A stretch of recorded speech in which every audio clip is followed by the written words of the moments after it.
Robots got it. Oh, my God. Purple, welcome. Not sure Hello, what Jim. Nick Bill Bill's in Ramsey. again.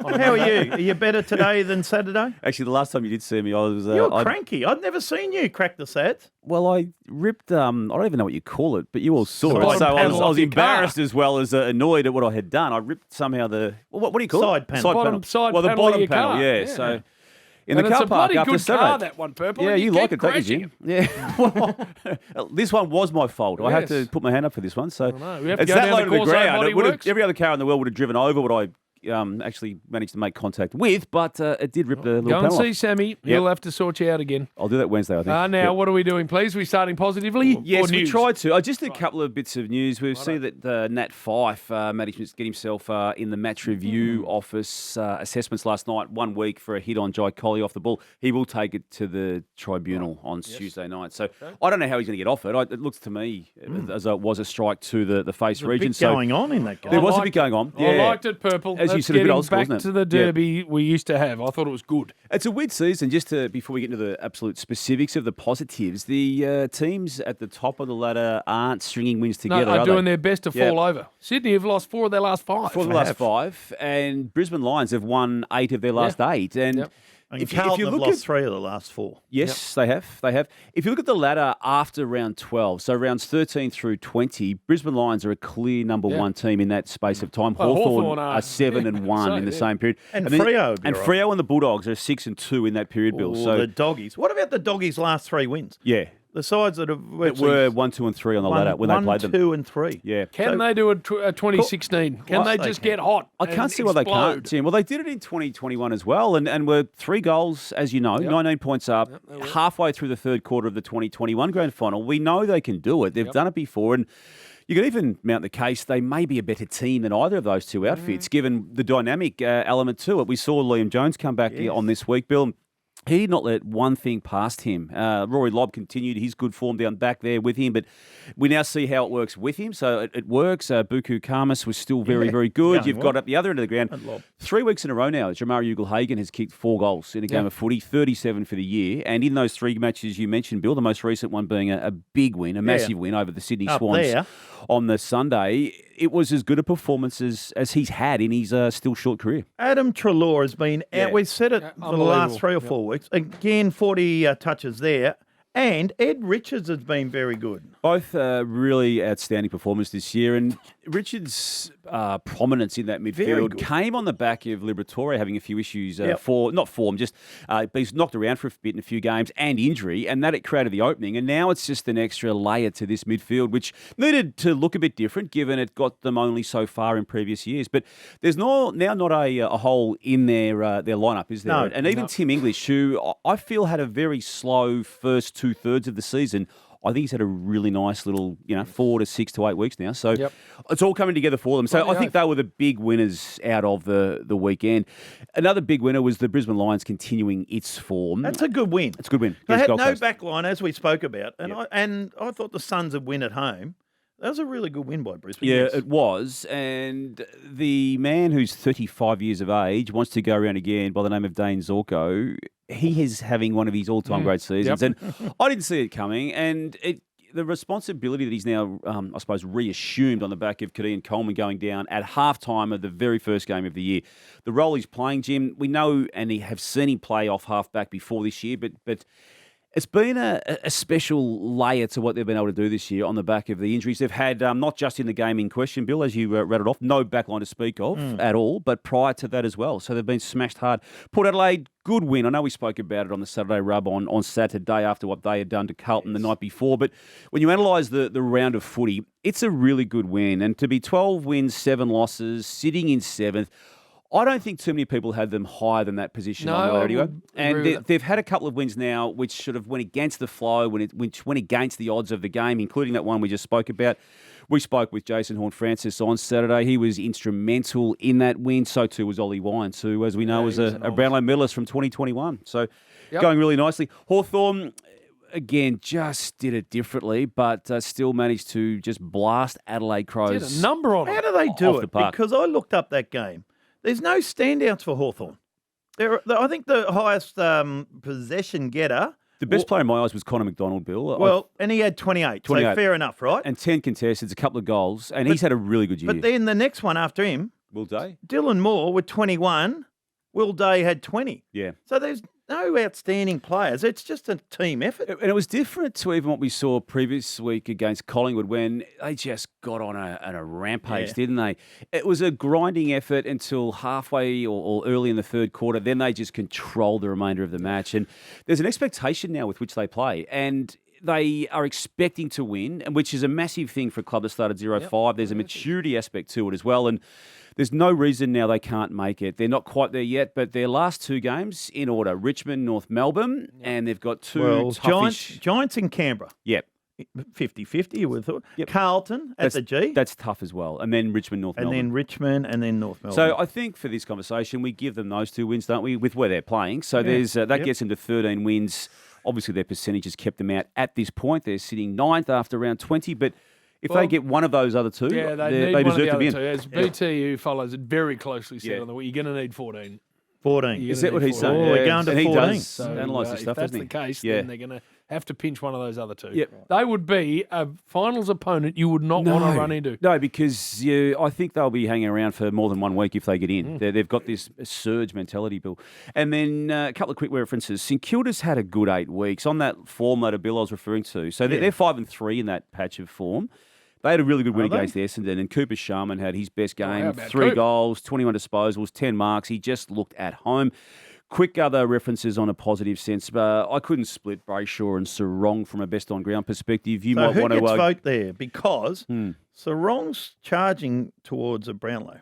He's had a good year, hasn't he? Again. And so too is Andrew Brayshaw. So Andy dropped for a bit there. He was crook, wasn't he? He was crook. Yeah. He's firing now. His last 6 weeks have been really good. He's very good defensively. Yeah, he does. Works hard when he hasn't got the footy. They look good to me, Freo, but this is a big test Sunday. It is. They've got to come to the MCG and they've got to produce that in Melbourne.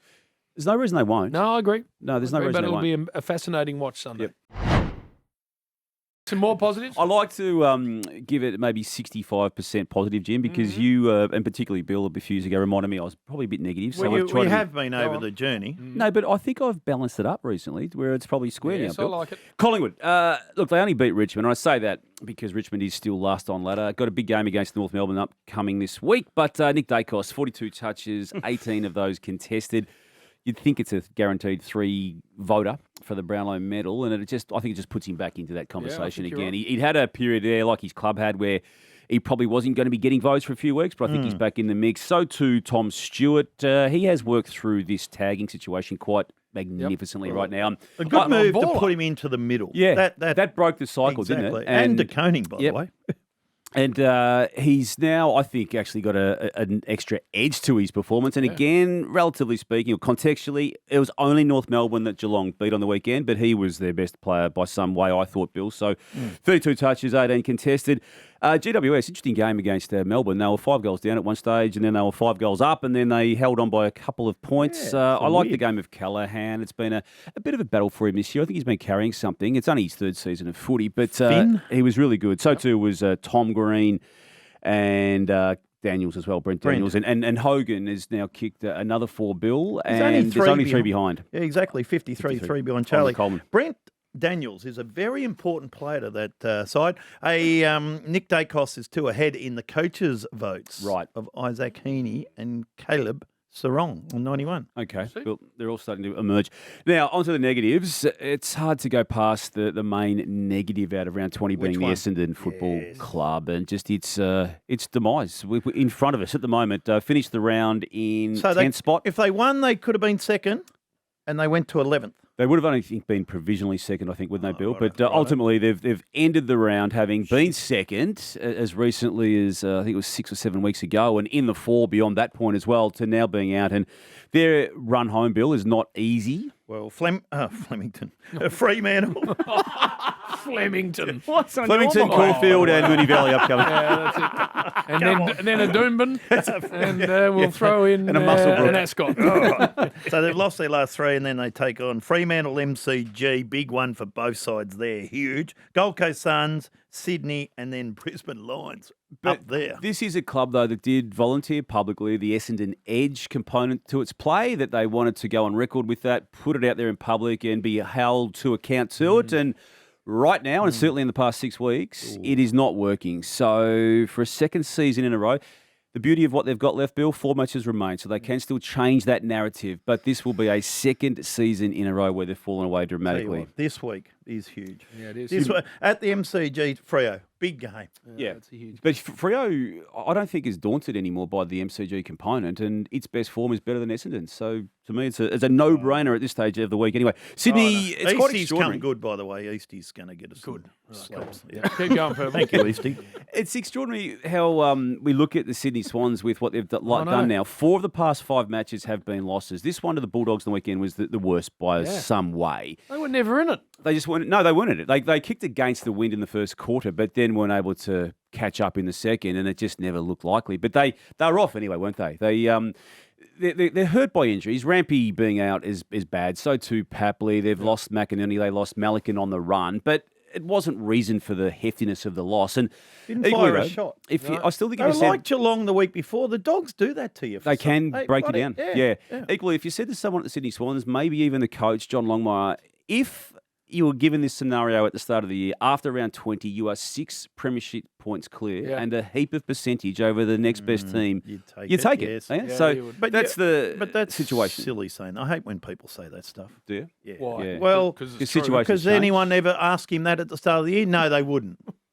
So don't ask it now. I think I said if. It's a very relevant sentence. James Rowbottom. Rowbottom. He's the one too they miss. Rowbottom. He's a narrative that never changes. The Gold Coast Suns continually fail, and they're a 9-win, 10-team loss again. That's what they were at the same stage last year with Stuart Dew. All the promises and the pledges, and we're going to make finals, and there's 80% of our premiership team on this list. Well, guess what? They're not going to make finals in Damien Hardwick's first year again, and there's been so many words spoken by him and Bob East, the chairman, and other people around this club, and they just continually and constantly disappoint, and I'm over them. You can't argue that. You cannot argue any of that. Yeah. I mean, they were gettable, Brisbane. And no defenders. No defenders. Exactly. When Ryan Lester's your resident tall back, as your main tall back for that particular game, you should not lose if you've got any sort of, I suppose, semblance of credibility when it comes to finals perspective. Hipwood and was okay.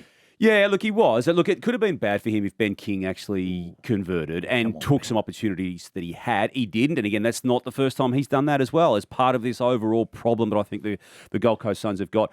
Another club in that same, I think, zone, Jim, is Adelaide Crows. They had Hawthorn yesterday. We know what Hawthorn's done. So you even give them the loss, but the manner in which they just turned it up in the second half, and they've done this regularly. 7 wins only after this stage of the season, after the 19 games. So they look a completely different side when Dawson isn't playing. They Adelaide. Do, but and I know they've had him for a bit of the year too, and turn and that around to win. But when you watch them playing, if he's not out there, they are just a completely different. He's become huge for them, but at the same time, they've had 7 wins, so I don't like it. What about the crowd at the Melbourne Giants game? It was 16,000, 246. Yeah, and people that were there said maybe it wasn't. Fat's 16. fixated. He's about the 4th time he's brought it up. But it's a low crowd, isn't it? It is a low crowd. Yeah, at the G. Yeah. Thanks for pointing that out. And again, you can't knock their endeavour. And the fact that they kicked the last 4 goals of the game to nearly steal it and give themselves even chances in that final 90 seconds as well to win it. You can't knock that aspect of it, but they ultimately just fall short, don't they? They're the better team. So month now. Yeah, they do. Carlton, I'm still not going to be overly critical of them. They were smashed with injury, and they were coming off that 5-day break, as we discussed on Saturday, Jim, after playing and losing to Port Adelaide on the Friday night. Tom de Koning, Harry Mackay, and also Blake Acres all out of that team. So Harry didn't help. And they were okay. They were 5 goals up, 31 points to be specific, and then just fell away. I do feel it was the 5-day break that got them. And what about this Saturday night? Collingwood, Carlton, MCG. For Scotty Pendlebury's 400th. There won't be 16,000 there. There won't be 16,000 there. And North Melbourne v Richmond too, by way of looking forward to Saturday, Bill. It's the early game on Saturday. They North win that. They're going Well, they okay. should win it, but you say that, but they've won 2 matches. They've won 2 matches, Bill. They're getting better for longer. Very important. That is true. Yes. And Harry Sheasel's just had another 36. Yeah. And he's now getting him in the midfield. Yep. Like he's not floating around as a spare defender. It's been half a season of midfield. Oh, action now. he is a star, that bloke. Tristian Xerri. Yeah. Outstanding year. Yeah. Yes. Good Will season. they look at him, All Australian? Squad, There's people at maybe. North Melbourne want that to be the case. He's been I good. don't think I personally don't feel it's been that type of season, but he's been very solid in a team that has Bloody won oath he 2 is. and lost 17.